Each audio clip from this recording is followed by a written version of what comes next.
Good morning, everyone. Today is Thursday, July 8th already, and I would like to welcome you all to this CCIF Education Series webinar, um, specifically touching on HR today. But before we go into topics, just a couple things that I would like to touch base. First of all, I'm your host, Patrice Martin, actually, Customer Experience Director at Exalta Coding Systems, and I'm happy that you guys are joining us. So, first, these things we do every 4 months. We have those webinars. We have the tech webinars usually the day before. We have this management webinar on the day after. 60 minutes event, and you know the drill, I believe. But if you are interested in being a speaker, if you have a topic you would like us to touch on, I mean, you can go on the website and fill this form here to be a speaker. We'd be more than welcome. Any ideas that you would like to submit or even participate. That'd be nice to have you to join us here. So just go on the website and you can find the form here and submit your application. A little bit of housekeeping here. Mics will remain muted, of course, but you can chat and you can ask us questions. So just use on the top right of your screen, you see the little chat icon there, and you see the little Q&A. You can just click in either or and put in your questions, and we will monitor that during the event, and you can ask questions directly to the speakers. And we'll make sure that we bring it at, either at the closing or at some point during the presentation. So thank you for that. So these events would not be possible if we wouldn't have the support of all of our sponsors and supporters. And it's been a tough year. So it's been a tough 16, 18 months, even tougher because the Canadian lost last night. But now I think that we're probably seeing a little bit of light at the end of the tunnel here. But hey, we want to say thank you to all of you here, our supporters. So thank you very much to be there. It's been over 20 years for the CCIF, and the only reason why it's been 20 years, that's because of the support of all of you and all the people participating in the events, participating in those webinars, and all those supporters that is helping us making this a reality here. So it's worth the time to look and recognize those supporters here. So okay. Today's event, we have an HR focused webinar here. We're having a panel discussion on onboarding, developing, and retaining employees. So again, welcome everybody, and I'm going to introduce our panelists. We strategically selected people from different regions, different geographies, different demographics, and I mean, they're all going to share, some of their best practices and experiences regarding these three topics. So let's go to our first panelist here. Our first panelist is Dale Kaiser. Moving the slide, okay. So Dale is the director of the Kaiser's Group, which operates 2 large facilities in the greater Halifax area. Beautiful place. These stores are Ford, Honda, Acura, and CCC certified.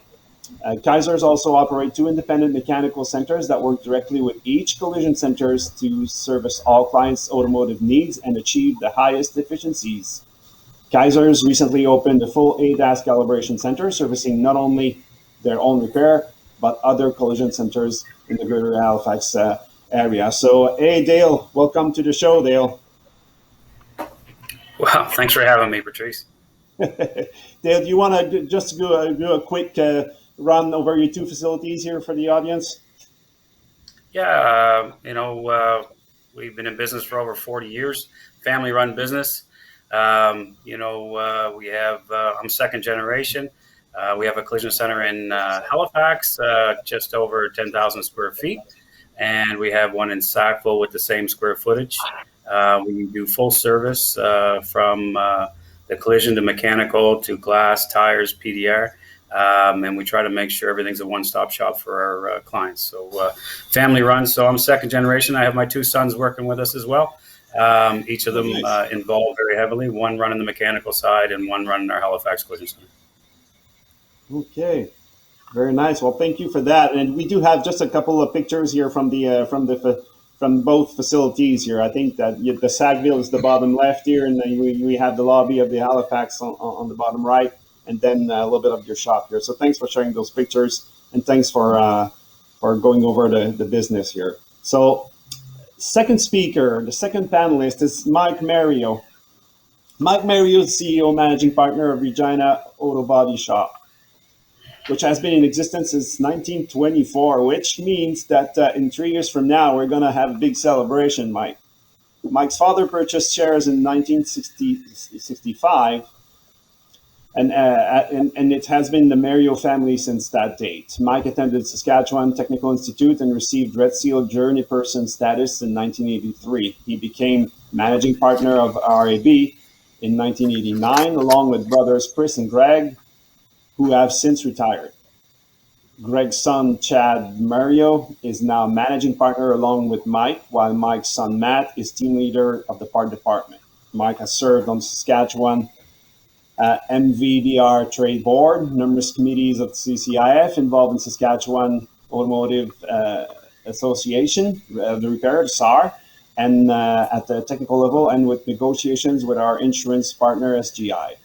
RAB is committed to being a lean facility with a focus on eliminating waste and continuous improvement. Hey, welcome, Mike. Welcome to the panel. Well, thanks for having me, Patrice. Do you want to share a little bit of your shop with the audience? Yeah, sure. Like Patrice said, we started and the shop was established in 1924. Currently have 20 employees, 20,000 square foot facility. Sales are, well, we're over 5 million, but after COVID, it's a little bit under that. We do all kinds of collision services, all collision services, glass, mechanical, wheel alignment, frame, some calibrations. We're Southern Saskatchewan's only Tesla certified.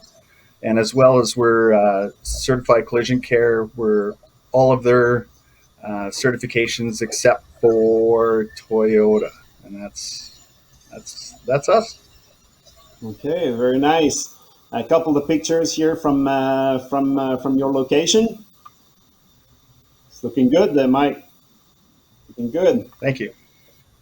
Okay, so third panelist, we have a team here from the Spinelli dealerships in Montreal. So first, Caroline Paquin is a native of Trois-Rivières and has 25 years of professional experience. Her professional career is divided into two main areas: 10 years at Provigo Loblaws in various management positions, and then subsequently she evolved into a specialist in HR in companies such as Bombardier, Brownsburg Electronic, Ogilvy, Videotron, and Premier Tech. Caroline has assumed the responsibilities of HR director and a member of the management team for more than 10 years. Recognized for being a strategic leader who works closely with the management of the organization to co-construct and co-manage in order to improve the performance, development, and engagement of teams, while always keeping in mind organizational profitability.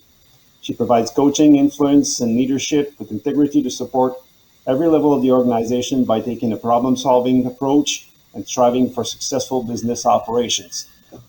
So continuous education obviously is part of Caroline, who's still involved into getting, educating in coaching and governance. So Caroline, welcome to the show, and thank you for being there today. Then we're gonna go to Anthony DeCiccio. Anthony is a human resources professional and currently working with a human resources advisor as a human resources advisor at Spinelli. He specializes in recruitment, health and safety at work, and the day-to-day administrative HR request tasks at Spinelli. Anthony holds a bachelor degree from Concordia University and a graduate diploma from McGill University. He's also a member of the HR Order in Quebec and holds the CRHA designation. Anthony is passionate about promoting and and amazing and fun employee experience, which is always nice for all employees at Spinelli. Anthony, thank you very much for being here today. So maybe you guys can both come up here on the screen and say hi to everyone. So nice to have you here. So hi, nice to have you both here. Okay, so thank you. Okay, so let's move to the topic here. As I'm going through my notes, well, first of all, let's do just a quick. I want to put a little bit of a perspective, so I will do this. But Spinelli, if you are familiar with, if you're the Montreal area or somewhere in Quebec, you probably know very well the Spinelli group here. But we're talking here about 9 dealerships, 9 different locations, 7 different brands, 572 employees, and there's 2 collision centers within the Spinelli group here. And there's one in Pierrefonds, Roxborough, and there's another collision location in Lachine. I think that the collision experience on the website said 50 years, but I believe that Spinelli has been in business in Montreal for almost 100, if not more than 100 years. As I was looking at the history, I found a very nice picture of the first location, which was some kind of a gas station with automotive service. So, yeah, so very nice. So thank you all for being here. So the first topic that we want to talk about is onboarding. So before we go there, I mean, maybe the audience is asking themselves, "Well, this is nice. We have not recruited them. Maybe we should be recruiting. We should be talking about recruiting." Well, and that's the way I like to see it. I think the recruiting is a topic by itself. And first of all, I think we need to be ready when we recruit employees. We need to have some plan regarding onboarding, developing, and retaining first, and then we can start recruiting. So that's a little the logic that we applied to this topic here. So that's why we're not going to be touching on recruiting necessarily today, not in depth, but we're going to be whatever happens after. So this is what we're going to look after. So first thing is on onboarding. So here's the so what we want to talk about here, and then we're going to open the panel, and everybody will be touching on this. So, what I'd like to know from you here, from panelists here, is that can tell us about your onboarding process. So I'd like to know. We would like to know. Well, first you have to define one, and who does it, and that. Does it have some sort of a duration? How long does it take? And also, what's your secret? What are the best practices for a successful onboarding process? So I would, Dale, let's start with you for this one. Okay. We do have a process that we follow for our onboarding. And after we do the hiring, our HR lady brings in the new staff member, and she goes through the employee handbook, makes sure that everything is understood and signed off on, so that they understand all of the employee handbook rules. Also, we have an HR app that we use for days off and sick time and stuff like that. So she goes through the app, make sure that they're logged on with that, they understand how to do it, so that they can put in for their vacation times, and they can also see other people's calendar. So everybody in our shops, they'd see the days that they have off in the departments. So we set it up in a way so that, we can't have more than 2 people off per department, so we don't have the shop understaffed. So they're all able to see that so that they can log on and put that time in. And then for their sick days, so they understand how many sick days they have a year, how many vacation days they have a year, what they're entitled to for other things. And then that's it. Then they're on board. But what I like to do previous to that is to bring the employee through our shop for a shop tour. I'd like to make sure that they're comfortable in the surroundings that they are. They know the stations and the environment that they're working in.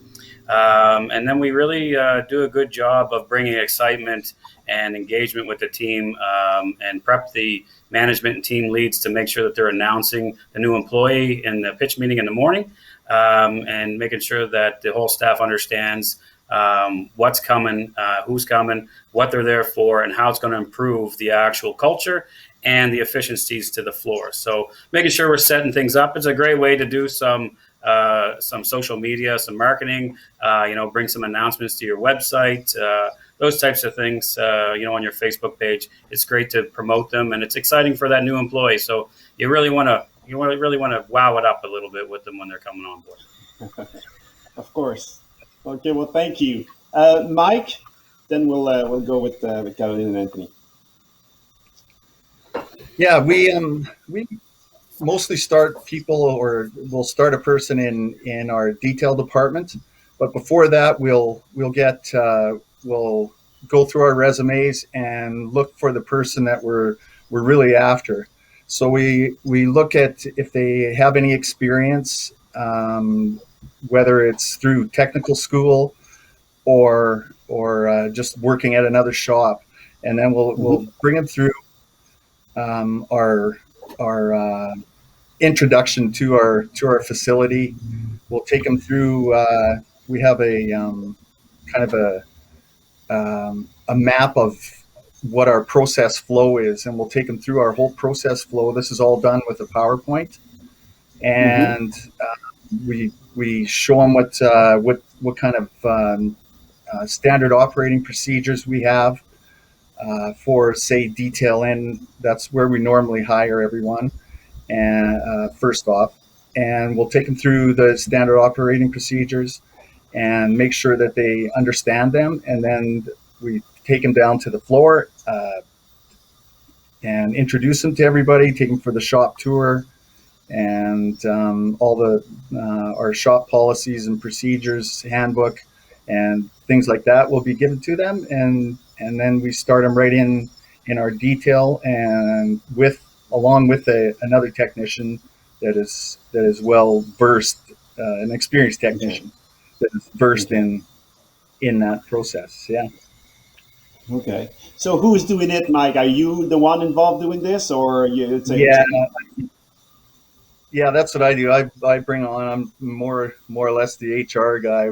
Like with one facility, it's pretty tough to have full-time HR. So it's a learning experience. Thank God my wife's a teacher and an administrator in schools, so that helps out a lot too.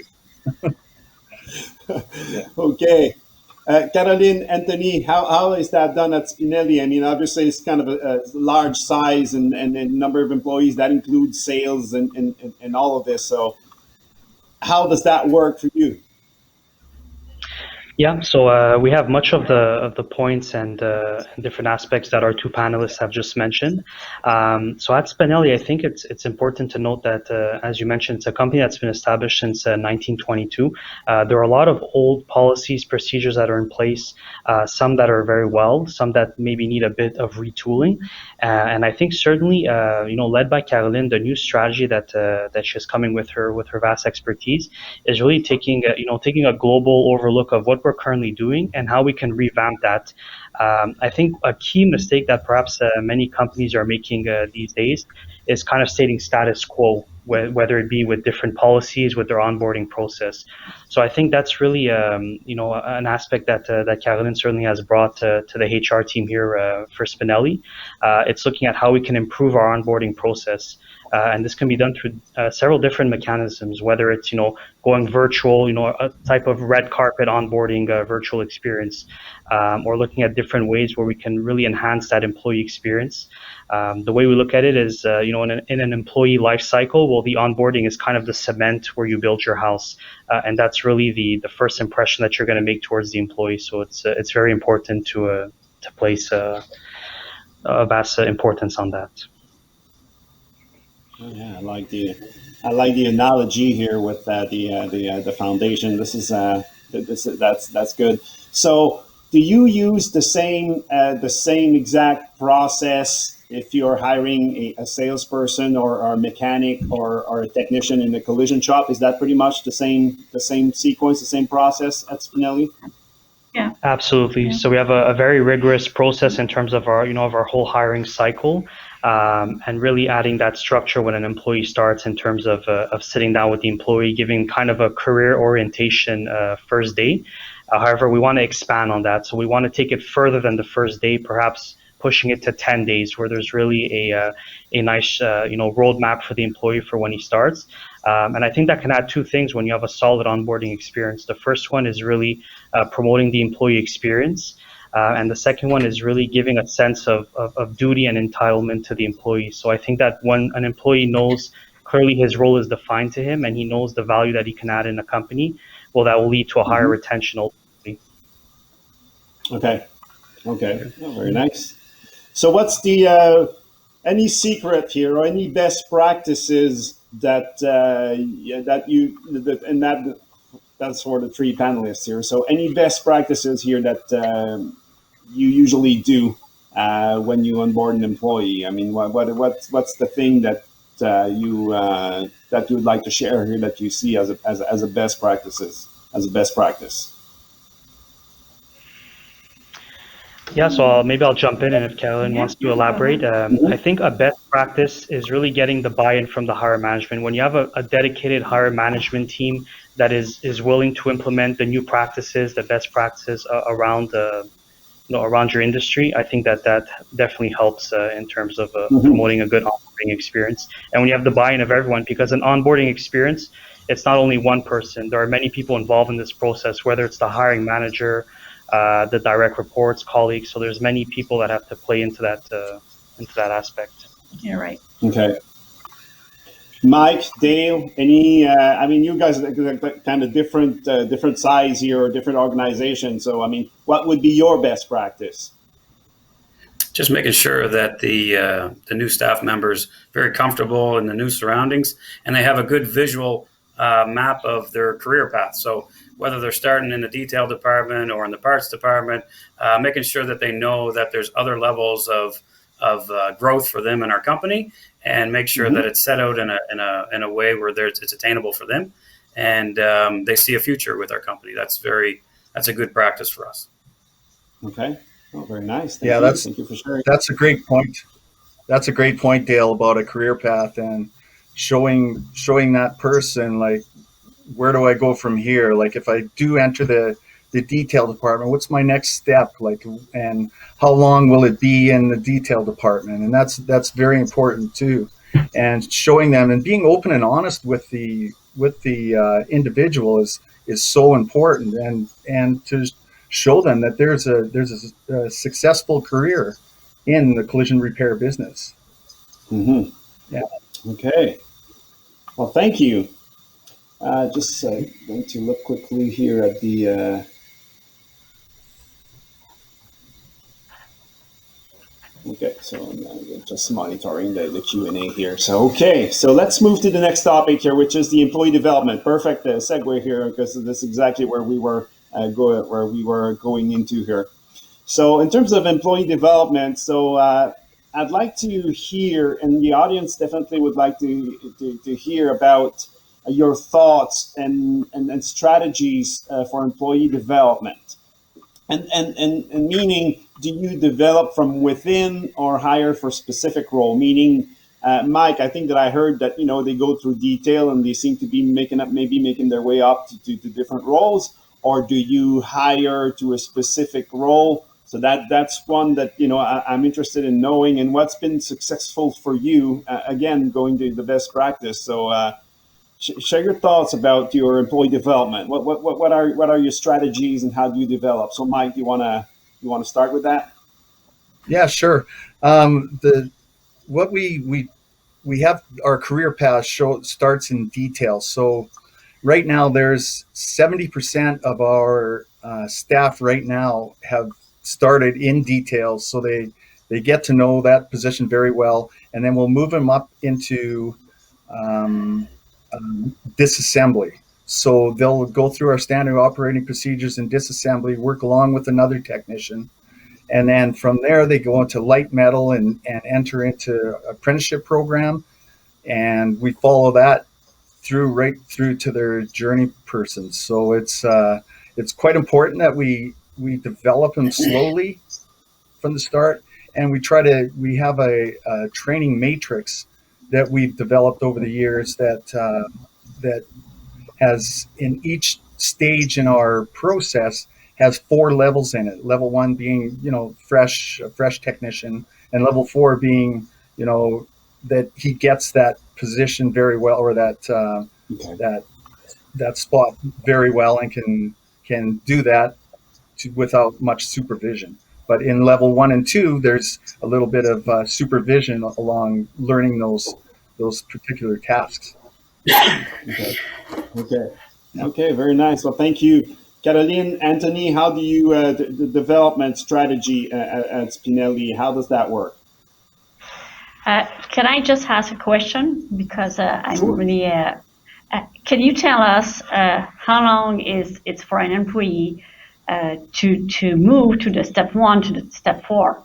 How long? 1 year, 2 years? It depends. Or Mike, yeah.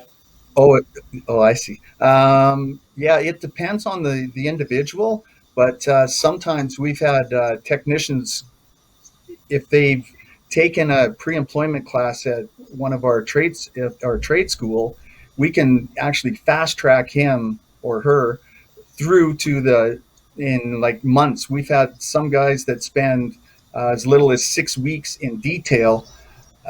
They know that position very well and go into disassembly after 6 weeks. But then there's some that need a little more training, and it takes like 6 months to a year. So it Okay. depends on the individual, and if there's an actual spot there for them to move up. But that is all up front, and they know that that position has to be available for them. all right. Thank you. Let's go ahead. You're welcome. No, thank you for sharing that, Mike. I think that one thing that our audience can take away from this question, which actually ties into a bit of onboarding recruitment, the landscape has sort of changed in the market right now. It is no longer an employer market. It is really a candidate market. So what that means is there are less talent out there for every employer. So the meaning behind this is that it's become crucial and pivotal that you are able to grow within, that you're able to develop and grow and nurture your employees within, so that they can develop eventually into key roles that will serve key functions within your organization. So I think that that's really a takeaway for our audience. To center around the question with Spinelli, honestly, internal growth progression is something that is lived at Spinelli, so much so that we actually put it in our list of benefits in terms of when we talk to candidates. Whether it's lateral or vertical growth here at Spinelli, it's very much so present. I think Ellen can even mention in terms of general managers, they have all started as salespeople in the beginning, and sales managers as well has started as salespeople. Yeah. In terms of the different mechanisms that we use, there are several, whether it be through succession planning, targeting specific employees that we can see growth within, and then giving them the tools they need to develop, whether it's different educational tools, different trainings that they need to reach a certain comprehension of the role that they want to grow within. And then also what we're building and implementing as well is really ideally is to develop core competencies for each role. And where we can see what each role needs essentially to grow within. So those are different mechanisms that are being led and developed headed by Caroline, of course, with her expertise. Okay, very nice, very good. Yeah. So, Dale, moving to you. What about the development? What's the process at Kaisers? Everybody had great points there, and we do develop from within very much so as well.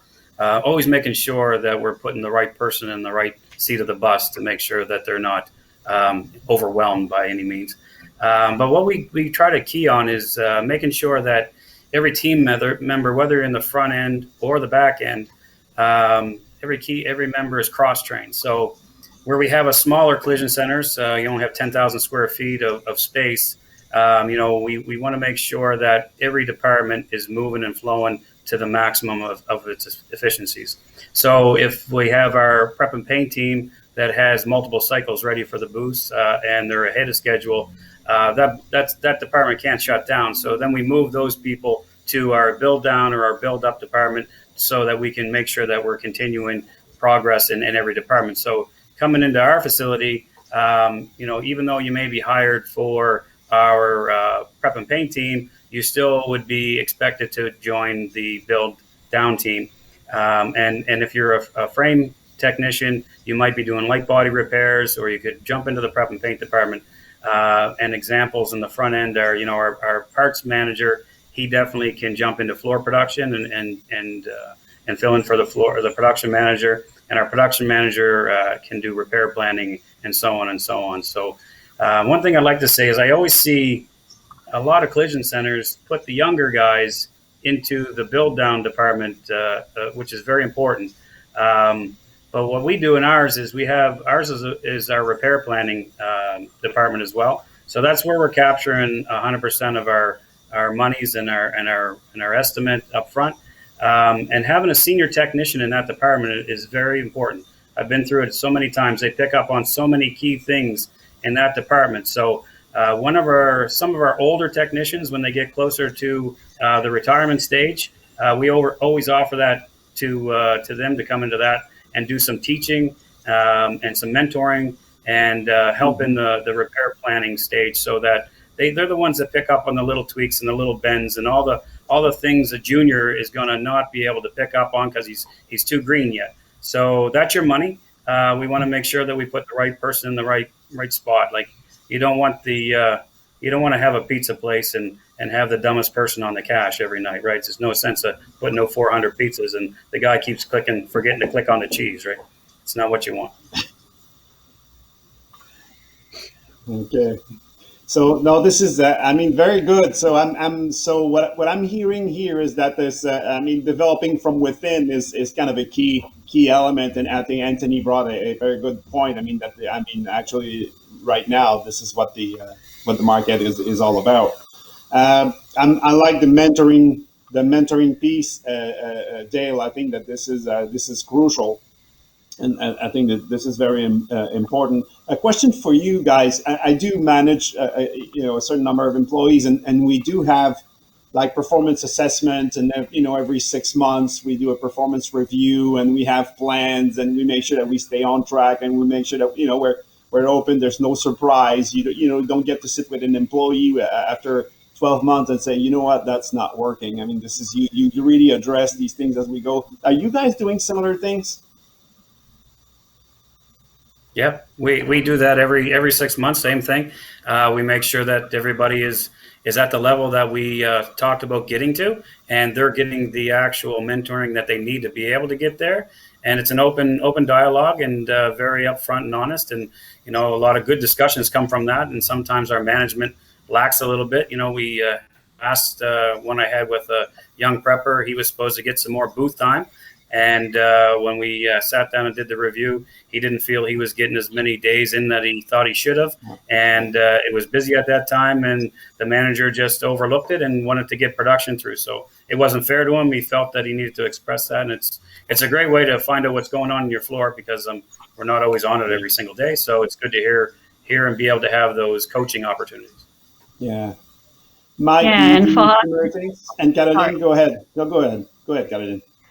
For us, with our culture, is like you said, it's really an open dialogue every day. So, but we have one time per year our evaluation period.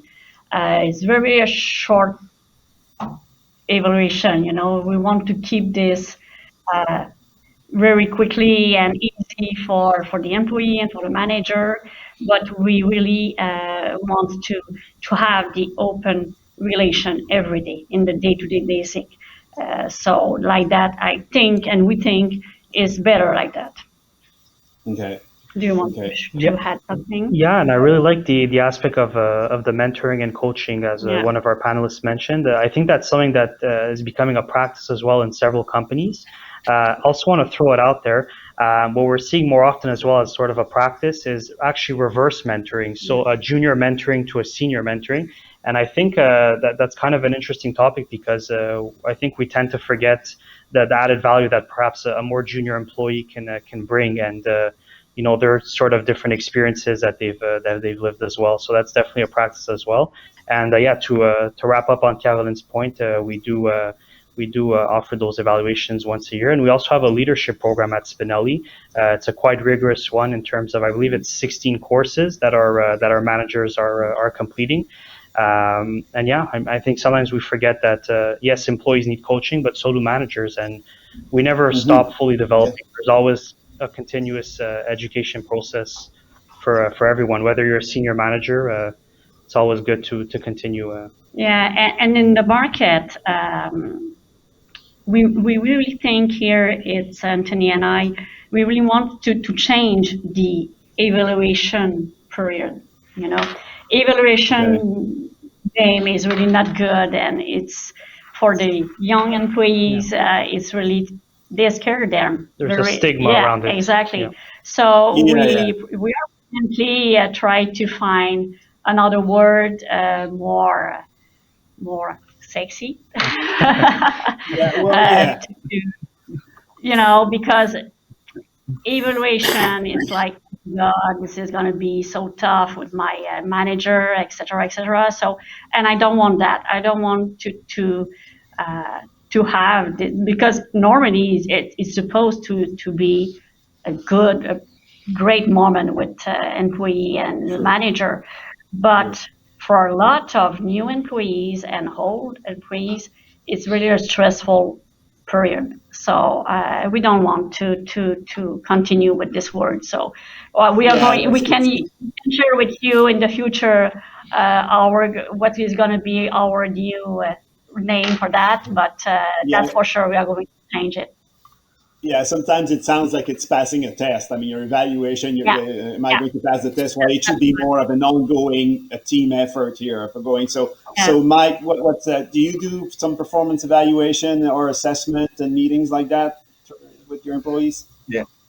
Yeah, absolutely. And the continuous improvement thing that the panelists did mention, that's what our place is all about. And what I do daily is check in with the staff. I'll walk up to them and say, how is everything going? And, is everything all right? Is there something that we promised that we're not coming through with? Well, that's pretty much ongoing all year long. And my office door is always open, except for today. But, we just try to be open and honest, and we don't want to show them, anything that we don't promise, right? Very nice. Quick question here: how do you guys deal with an employee sometimes that has been in a role for a certain period of time and really would like to move, or think that he or she is ready to move to the next level, things like that, and you don't necessarily agree with that? How do you handle those situations? Because I'm, for myself, in the past, I've been through this, where employees, they want to move very quickly up the ladder, but they're not always in a position to do this. So how do you deal with these situations? So Dale? For us, Mike, that Mike, happens. Go ahead. I don't have the mic. Sorry about that. Oh, sorry. Mike, go ahead. Go ahead, Mike. Okay. What we do, we have a training matrix, and like I mentioned before, and so I'll just go through that training matrix. Are they efficient? Our entry level, we want them to work up to being at least 100% efficient as quick as possible.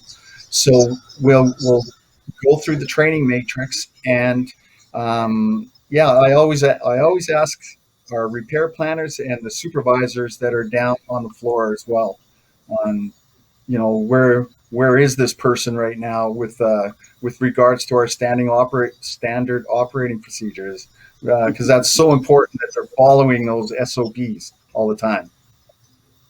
Yeah. Okay, thank you. Dale? For us, sorry. Sorry. Go ahead, David. For us, it's very similar. We do the evaluations, and we do talk to our team leads and make sure that they're ready for the next. And we have it so often that our staff wants to grow faster than we can.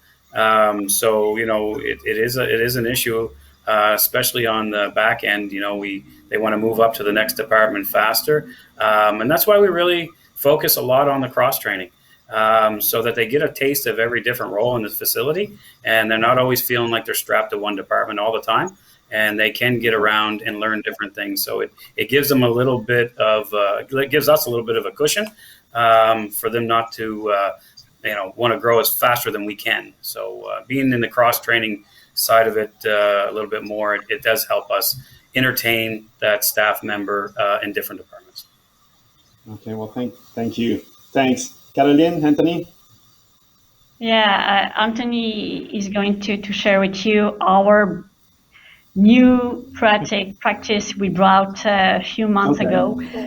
It's really new, and it's a little bit scaring for a few managers here, but there's open, so that's great. So Anthony, great. Change is always a challenge, so that's absolutely. It's a huge one for Spinelli. Yeah. Exactly. No, thank you, Caroline. So what we've implemented here is actually a development plan for competencies. So the way we name it is really a competency development plan here at Spinelli. Essentially, the way we can break it down is, let's say we have an employee who's currently over here. What can we do to get you over here to this position? So whether that's educating the employee in terms of different trainings, or how do we get that employee the key competencies or the core competencies that he needs to go from level A or from point A to point B into his new role. So that's really what our plan. And we are going to evaluate the soft skills and the technical skills, the both.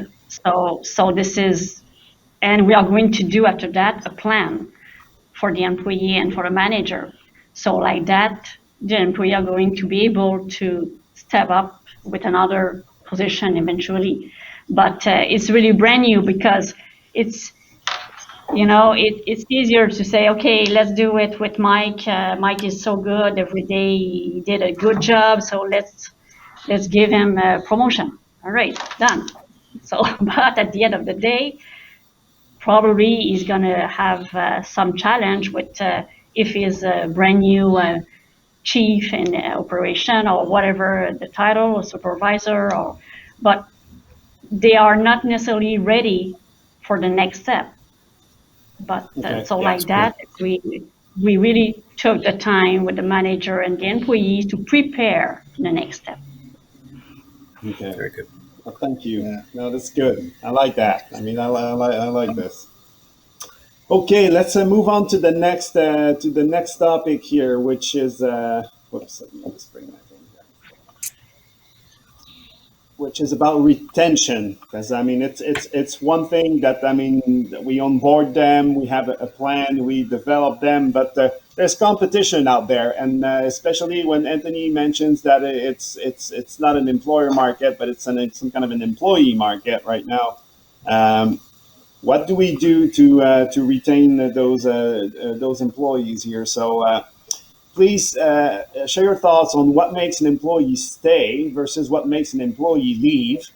And also, what I'd like to hear from you, because you come from different regions here, is who's your competition? When I mean competition, I'm not thinking about the other in the same business or the other automotive or collision shop. We understand that there may be some competition there, but I mean, we're probably competing with other market as well. So I'd like to know who they are, and what is the challenge for you to compete with these different businesses and markets. And also, what's the biggest challenge in retaining the employees? So let's start with the folks at Spinelli here. So what is who do you compete with, and what makes an employee stay and what makes an employee leave? Yeah, no, it's probably one of my favorite questions for this, because I think it's such an important topic. Well, first, your first question, who do we compete with? Well, in Montreal, Quebec, there are many, many dealerships. So there lies the importance of retaining your employees. I think one thing that I want the audience to take away from this virtual session that we have today, there's a big stigma I find in terms of salary. That is what keeps an employee happy. That is what keeps an employee at a company. I think Caroline can confirm as well that is not the case. Certainly not anymore. Salary is not the reason. If I give this employee a 5% increase, he will stay. That is really not the reason that will retain your employee in a company. What will retain your employee is really the employee experience, the professional relationship between the employee and their manager. These are things that will make an employee retain, and just the overall employee experience from the first date until his career progression. So I'm kind of kicking that out to our panelists in terms of what we believe at Spinelli helps retain our employees. And it's definitely something that you have to place a vital importance on, because in the long run, it will save money for the company if you're able to retain your employees. If you're always recruiting for the same position because you're not able to retain your employees, you can burn through a lot of money in that sense. Yeah, absolutely. So who do you compete with? Oh, go ahead, Caroline. Well, just to add things, it's we just try to with our manager to make sure they are going to understand the most important, the key here for us, communication. Every day, Anthony and I just try to make sure our manager are going to understand that, because it's our normal day-to-day basic to have a discussion with a manager. Did you take the time to have this discussion with your employee? No. Okay, but you just took a decision about the future of this employee, and you don't take the time to sit down with him and over there and, okay, just tell me what is going on, what's wrong with you. Can you tell me, you want to share with me what's happened? So communication is so important, and not only for the new one, but for everybody. So it seems probably for you, I don't know, strange to hear that, but communication is the key. No, I totally agree with that, Caroline. For sure. That is so important. The left hand needs to know what the right hand is doing. Right? Exactly. Yeah. Yeah. For years and years that we've only had key people that know what's going on in our shops, and the people that are working on the cars out back are beating on the panels and not being included and don't know what's going on and which cars have to go. So for us, it's all about transparency, 100% about transparency, and making sure the employees know why, what the end result is, who our main client is at the end of the day, is that person that we're repairing the vehicle for, and the timelines that go into that, what's expected next of them. It's so key to have all your staff engaged every day in the process from keys to keys. And we focus on that entirely all the time to make sure that our staff knows all the way. And, it brings for much happier culture, and it gives you a way easier way to develop new processes on the floor. So just in doing that, we've developed live paperwork. So from department to department, our vehicles are, photographed before it leaves every department. So we're telling the story to the image desk of exactly what happened and what was detailed all the way through on that repair. And each team lead is then adding any new item that we've done to that repair live. So by the time it gets to the audit stage in detail, the file is just quickly gone over, press a button, it's in final, and you have continuous cash flow coming. So having all your employees engaged in that from beginning to end and understanding things is it's a lot easier in smaller collision centers like mine. I get it. Bigger collision centers like the ones that we're dealing with in Quebec, maybe a little bit more challenging. But I think it's attainable, and if you have good employees that want to be involved and understand what's going on from beginning to end, they're more excited. They really enjoy being there, and they're not going to leave. Exactly. That's a good point. Yeah, that's very good. That's for sure. We just started having a 2:00 team huddle in our metal department, because there was there's quite a few larger jobs down there, and we like to break those larger jobs down and share it amongst the team. So the way everybody's paid down there is in the shop is we call it the team pay plan. So everybody shares in every hour that is produced. So they get different percentages of that hour. So and we pay on a weekly basis. So it's just like game on Monday morning, 8 o'clock, and it goes right till 5 o'clock on Friday. And then on Monday we'll have a team huddle, or we call it even a scrum, and go over the hours, go over our learning opportunities, if there was any learning opportunities, and discuss the hours and how can we get better every day. What's the secret? But a lot of the huddles we try to let our top technicians run them, because they know exactly what needs to be done to that job. So the top technician will actually run that meeting and say, I'm going to need help doing this, I'm going to need help doing this, and then that's when our apprentices will, or he can handle that task or whatever. So we try to like Carolyn was saying, the communication. That is exactly what it's all about. So I'm hearing engagement here quite a bit. I mean, from getting the teams being engaged and knowing what's happening, and trying to communicate, being transparent with what's happening, which is a good way to retain. Mike, who do you compete with in Regina? Who are you competing with in Saskatchewan? Well, because Saskatchewan is so diversified. There's like oil and gas, mining is huge in Saskatchewan. Agriculture, like there's so much opportunity in agriculture to find jobs.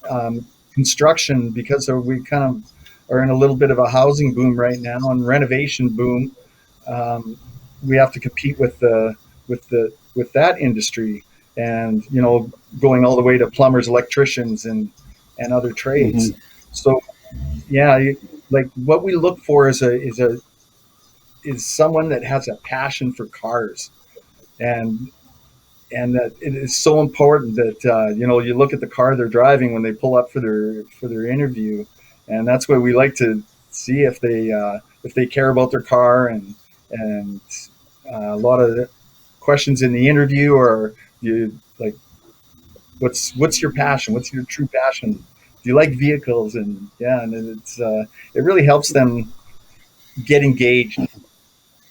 Mm-hmm. Yeah. Dale, who do you compete with in Halifax? Who don't we compete with?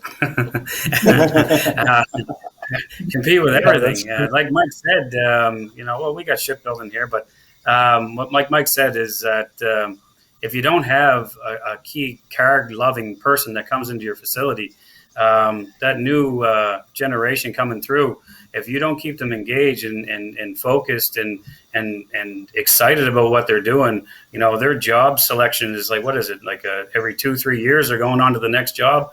They're quickly discouraged. So when you find a good car person and they're in love with the automobile industry, boy, you hire them right away and you're off and running. If not, you're competing with every single industry out there that may grab the attention of that generation's mindset, and they don't mind flipping and walking out quick if they're not engaged and focused and have a career path set in place with them. It's not about money. It's never about money anymore. It's all about how they feel and what excites them and what interests them. And if it isn't anymore, they're done. It's all done. So we compete with everybody, I guess, in that mindset with the new generation coming through. Yeah. What about Montreal? I mean, who do you guys are competing with mainly? You mentioned the leadership earlier, but Yeah, absolutely. I mean, just to feed off the point that I believe Dale just mentioned, it's such a good point in terms of the new generation. I think that's a very important aspect that certainly hiring managers need to be aware of, kind of the clash between the new generation and the older generation. And I think it's just such a great point. We have to adapt as a company, as managers, our mindset. It is a new generation. So all your new positions that will open up, the new talent that you're going to bring into your company, they're most likely going to be from a different generation. And this generation is very different in the sense that they're not money driven as much. They are more cause driven. They like to work for a company that has a good cause, for a strong leader that can give them the attention that they need in terms of growing professionally and feeling like they're valued in the company. So I think it's just such a great point that he mentioned. Okay. Oh, very nice. Very good. Wow, good information. This is fantastic. I mean, we're already like 5 minutes almost done. So wow, it feels like we could go for a little longer here. But thank you for that. So probably in kind of closing, I do have I see some questions here coming up in the Q&A. The first one is came early, and that's it was, I mean, directed to Dale, but I think everybody can probably kind of answer this one. Is the onboarding the same for technicians or non-production staff? I mean, we mainly have been talking about people in the back here. I mean, touching the cars but is the onboarding process the same for an estimator? Is the same for a customer service rep or things like that? What's the answer here? Yes, it is for us. It is same, very similar process, Mike. Yes. No, I wouldn't say it. Well, it actually depends what we're looking for as what we're hiring for. Like our administration staff in the office area, it's always been a Mario up there, so it's we haven't had to interview anybody for quite a few years. So, yeah, the administration staff, the frontline kind of people that we go through a different kind of process. We get an employment network that does most of the hiring for us in that department. So yeah, that's a little bit different than what our onboarding process is for this the shop part. Yeah. So what about that Spinelli? Is that pretty much a standard process that you're using? So currently we do have a standard process which is rolled out for every position. However, what we want to implement with Caroline, yes, it'll be the same structure for every position, but we really want an onboarding process for each type of position. So if you're a mechanic, for example, and you're hired, this is your onboarding package that we're going to give you. If you're a customer service agent, this is the onboarding package that we're going to give you. So the structure will be the same, but there can be some key differences in each position. We want to really, we don't want it to be generic for an employee. We want to give a good employee experience for every position that is being filled. Okay. Exactly. Okay. And just for the audience here, Caroline, I think you've been in that role at Spinelli for a short time, I believe. Huh? Yeah, it's gonna be 1 year next week on July 20. Okay. So a lot of work ahead. A lot, but we did a lot. We did a lot during the first year, and I have a wonderful team member with me, Anthony. He's a great guy with me, so he works really, really, really hard. But yeah, we just implemented a roadmap since last January. It's a roadmap, HR roadmap for 3 years, for the next 3 years here. It's a lot. It's gonna be a lot, but because presently we are only 2 in HR department. But at the end of the day, we need to do this to improve the HR and not the culture, but at the end of the day, yeah, it's gonna have a huge impact. Yeah, overall, yeah, absolutely. Okay, I have one other question here. So here it is. Since COVID So since COVID, are any of you finding it harder to find employees, whether that be technicians or non-productive staff? Labor shortage and working from home is making it harder. So there are a couple of things here, but it's as COVID making it harder, and the fact that some people can find work from home, is this a challenge for you? Yeah, so maybe I'll step in. Certainly in Montreal, as you might have known, throughout Canada, we were hit a bit harder with the COVID. So yes, we have seen the impact. I have personally seen the impact as well in terms of the recruitment, the candidates on the market. So it has had an impact, which just reiterates the fact that you need to work very strongly on your retention and your internal growth. So I think COVID just accelerated many things for us in that sense, accelerated the need to just further develop different policies and procedures in terms of our overall employee experience and our roadmap. Okay. Dale? And it sort of also changed the landscape. I mean, in terms of pushing employers to promote work from home as well. So I know our marketing department currently is working from home, and several of our customer service agents. Okay. Okay. What about Halifax? We haven't really had to hire a whole lot since COVID hit. We're very happy to bring back close to all of our staff, so we're pretty happy with that. But I do feel that it's going to be very challenging, especially in your, like they call them non-productive, but they're very productive people, staff members for the front end and the accounting divisions, because of people being able to work from home. So, and I guess it's really proven, working from home, everybody doesn't think that things get done, but obviously over a year and a half now, everything's still getting done. So it's a great option to have. We're nowhere near ready to do that yet, but it's things that we're looking at to make sure that we're ready for when we do have to hire. Okay. Mike? Yeah, we've only had to hire one person, and it was kind of a little bit difficult finding that, because we were looking for a journey person, technician, and there wasn't anything out there that didn't even get a resume. But we ended up hiring somebody kind of in apprenticeship, he's probably a level 3 technician. So yeah, it has made a difference for sure.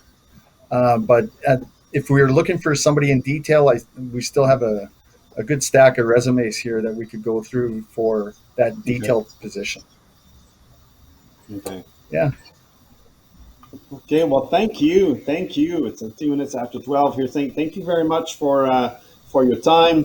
So, Caroline, Anthony, thank you very much for coming in this morning. Mike, very nice. Thank you for sharing. Same thing with Dale here, guys. It's been a pleasure working with you. I mean, in getting this session ready. So hopefully, I mean, the audience got a lot of it. I did get a lot out of it. So thank you very much for sharing these things. That HR is not something that we typically start talking about, or we talk more about technology, new cars, electric cars, all of this. But I mean, our most important asset is our people. So that's how I see this. So thank you for sharing. Thank you for helping all the other folks here on the You're welcome. Thank you, industry, and in doing this good. So that's it. We have no other questions here in the Q&A. So thanks everyone. So as a closing comments, it's great. I mean, I've heard wonderful things. This is recorded, so we can always go back, and that's going to be on the CCIF website in just a few days after a few editing, so you guys can go and revisit that. And it's excellent. That was good. So thanks again. Thank you, everyone. And probably just in closing here, I'd just like to go back and thanks our sponsors here for their support once again.